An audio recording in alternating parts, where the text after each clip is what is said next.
ہمارا آنا بھی دین ہے، ہمارا واپس جانا بھی دین ہے.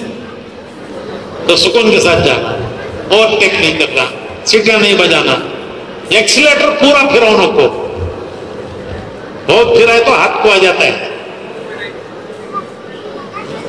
آہستہ آہستہ جاؤ، جتنا بھی وقت لگے گا یہ اللہ کے راستے میں ہی لگے گا، گھر جانے تک بھی اللہ کا ہی راستہ ہے. ٹھیک ہے بھائی، انشاءاللہ درود شریف پڑھو، درود شریف پڑھو.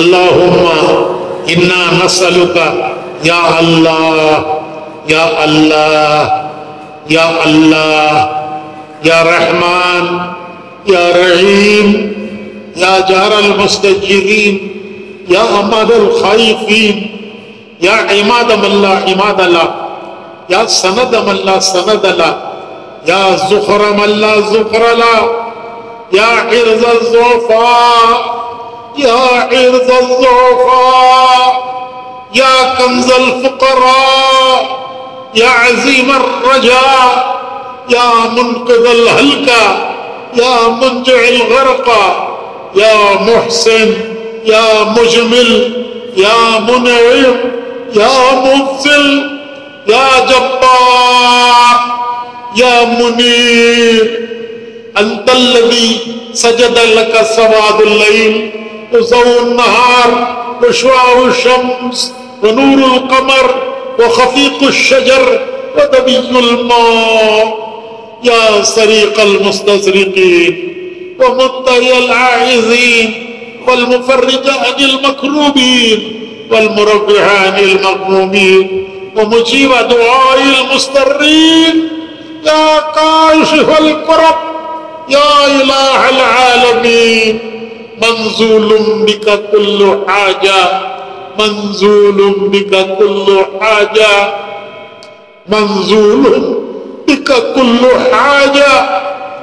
اے اللہ ہمارے گناہوں کو معاف فرما، ہماری خطایا سے درگزر فرما، چھوٹے گناہوں کو بھی معاف فرما، بڑے گناہوں کو بھی معاف فرما، جو جان بوجھ کر کیے انہیں بھی معاف فرما، جو انجانے سے ہوئے انہیں بھی معاف فرما. اے اللہ تیرے کمزور بندے ہیں، تیرے ضعیف بندے ہیں، تیرے عاجز بندے ہیں، تیرے ناتواں بندے ہیں. کبھی نفس نے بہکایا، کبھی شیطان نے بہکایا، کبھی ماحول کے بہاؤ میں ہم آ گئے، نفس اور شیطان کے بہکاوے میں آ کر، ماحول کے بہاؤ میں آ کر ہم نے تیرے حکم توڑے ہیں، تیرے نبی کے طریقے چھوڑے ہیں، سرتا پیر قصوروار ہیں، ہمارا بال بال قطع کار ہے، رواں رواں مجرم ہے. تیری بارگاہ میں آئے ہیں، تو نے معافی مانگنے کا حکم دیا ہے، تو نے معاف کرنے کا وعدہ فرمایا ہے، تیرے حکم پر تجھ سے معافی مانگتے ہیں، تیرے وعدے کا یقین کرتے ہیں. تو بڑا معاف کرنے والا ہے، تو بڑا معاف کرنے والا ہے. اے اللہ ہمیں معاف فرما دے، اے اللہ ہمیں معاف فرما دے، اے اللہ ہمیں معاف فرما دے. تو ہم سے راضی ہو جا، تو ہم سے راضی ہو جا، ہمیں اپنے سے راضی کر دے، تو ہمارا بن جا، ہمیں اپنا بنا لے.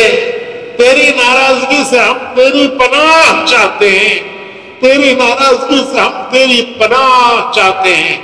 جس نے تیری پناہ چاہی اس نے بہت بڑی پناہ چاہی، جو تیری پناہ میں آ گیا وہ بہت بڑی پناہ میں آ گیا. کہ اللہ تو ہمیں اپنی پناہ میں لے دے، اپنے اپنے وقت پر اس نے خاتمہ نصیب فرما. اے اللہ سوء خاتمہ سے ہماری حفاظت فرما. اے اللہ ہمیں ان خوش نصیب بندوں میں سے بنا جو دنیا میں خیر کا ذریعہ بنتے ہیں، ہدایت کا ذریعہ بنتے ہیں، دین کے پھیلنے کا ذریعہ بنتے ہیں. تو ہمیں بھی ہدایت دے، ہمیں اوروں کی بھی ہدایت کا ذریعہ بنا. تو ہمیں بھی دین پر چلا، اوروں کے بھی دین پر آنے کا ذریعہ بنا. اے اللہ ان خوش نصیبوں میں سے بنا، ان خوش نصیبوں میں سے بنا جن سے تو دین کا کام لیا کرتا ہے، جن سے تو دنیا میں خیر پھیلایا کرتا ہے. اے اللہ ہمیں ان بد نصیبوں میں سے نہ بنا. اے اللہ تو ہمیں ان بد نصیبوں میں سے نہ بنا جنہیں تو اپنے نفسوں کے حوالے کر دیتا ہے اور دنیا کے حوالے کرتا ہے، اے اللہ ان میں ہونے سے ہم تیری پناہ چاہتے ہیں۔ اے اللہ تیرے پیارے نبی کی امت پر رحم فرما دے، کرم فرما دے، کرم فرما دے، رحم فرما دے۔ اے اللہ اس کی جان کی حفاظت فرما، مال کی حفاظت فرما، عزت کی حفاظت فرما، آبرو کی حفاظت فرما۔ اے اللہ عصمت کی حفاظت فرما۔ اے اللہ یہ امت بے سہارا ہے، بے آسرا ہے، بے ٹھکانہ ہے۔ تو نے فرمایا ہے کہ جس کا کوئی آسرا نہیں میں آسرا ہوں، جس کا کوئی ٹھکانہ نہیں میں ٹھکانہ ہوں، جس کا کوئی ماما بھیا نہیں میں ماما بھیا ہوں۔ اس بے سہارا امت کو سہارا دے دے، بے ٹھکانہ امت کو ٹھکانہ دے دے، بے آسرا امت کو آسرا دے دے۔ پریشان حال امت ہے، پریشان حال امت ہے، باطل پنجے گاڑ چکا ہے، تو ہی چھڑا سکتا ہے، تیرے علاوہ کوئی چھڑا نہیں سکتا۔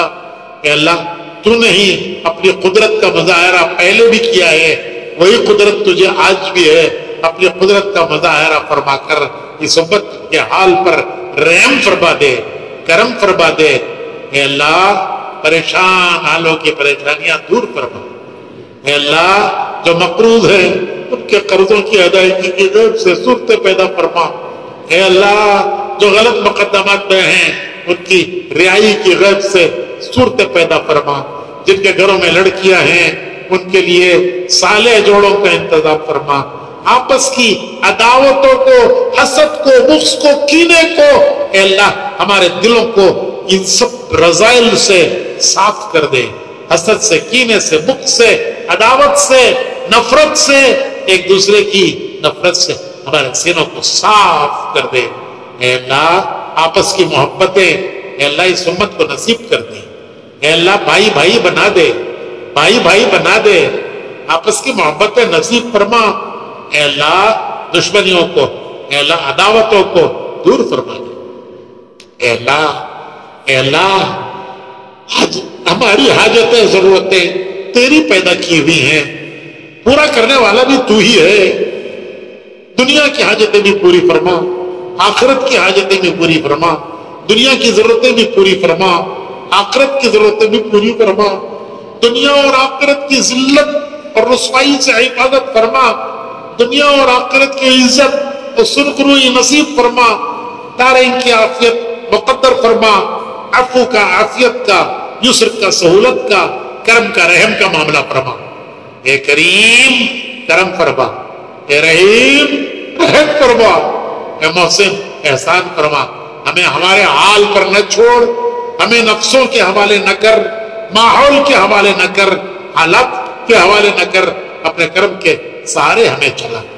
ہمارے اس اجتماع کو قبول فرما، جنہوں نے اس کا انتظام کیا انہیں قبول فرما، جنہوں نے اس پہ ہاتھ بٹایا انہیں قبول فرما۔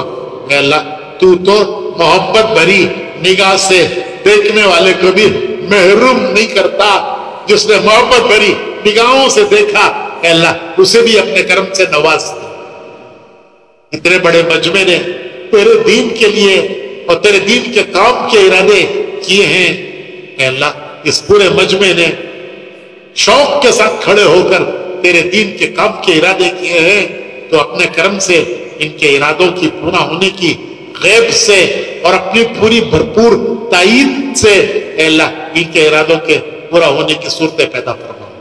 اے اللہ اپنے اپنے وقت پر ایمان کے ساتھ خاتمہ نصیب فرما، حسن خاتمہ نصیب فرما، قبر کے عذاب سے، جہنم کی سختیوں سے حفاظت فرما، حساب کی سختیوں سے حفاظت فرما۔ تیرے پیارے نبی محمد الرسول اللہ صلی اللہ علیہ وسلم نے خیر کی جتنی دعائیں مانگی ہیں وہ سب دعائیں ہم تو سے استعمال کرتے ہیں، اور جن پریشانیوں سے، جن شرور آفات فتن سے تیرے پیارے نبی نے پناہ مانگی ہے، اے اللہ ہم سب سے ہم تیری پناہ چاہتے ہیں، تو ہمیں اپنی پناہ میں لے لے، تو ہمیں اپنی پناہ میں لے لے۔ بیماروں کو شفا نصیب فرما، بیماروں کو شفا نصیب فرما، پریشان حالوں کی پریشانیاں دور فرما، جو معاش کے معاملے میں پریشان ہیں انہیں حلال پاکیزہ برکت والی روزی نصیب فرما۔ اے اللہ ہماری دعاؤں کو اپنے کرم سے قبول فرما۔ صلی وسلم علی حبیبک سیدنا محمد وآلہ واصحابہ اجمعین برحمتک یا ارحم الراحمین والحمد للہ رب العالمین۔ بھائی مجمع بڑا ہے، مسافہ نہیں کر سکتے، میرے اندر اتنی طاقت بھی نہیں ہے۔ منیر سن میرے رب یہ دعا، میں ہوں سید منیر